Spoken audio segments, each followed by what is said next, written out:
Writing প্রান্তে right wing থেকে বসে যাত্রায় দর্শকদের আওয়াজ থাকতে হবে ভাইরাও। ইন্নিমা দলের ক্যাপ্টেন, ইন্নিমা থেকে বসে বেথেই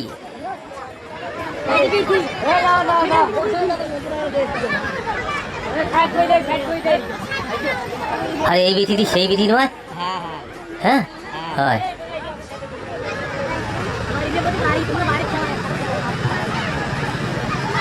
রাইটিং প্রান্তে থেকে বসছে যাত্রার দিনাজপুরের পক্ষে 9 নম্বর জার্সি পরিহিত খেলোয়াড় গ্রেসি থেকে কিসকো।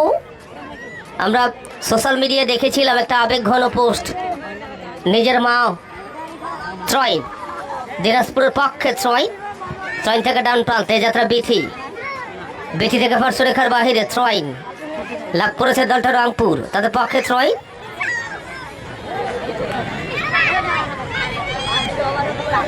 লম্বা করে ত্রয়ন বাড়িয়েছেন যথারীতি 7 নম্বর জার্সি পরিহিত খেলোয়াড় দুলালি থেকে বসে ইন্নিমা রাখতে পারেন না। ইন্নিমা থেকে যথারীতি কিসকো অন দ্য মার্ক অবৈধভাবে ফ্রিকিক লাভ করেছে অবশ্য দলটা। আচ্ছা চেয়ারগুলো এই মাঝে মাঝে কয়েকটা চেয়ার ফাঁকা আছে ভাই, এই তো চেয়ারগুলোতে সবাই বসে যান।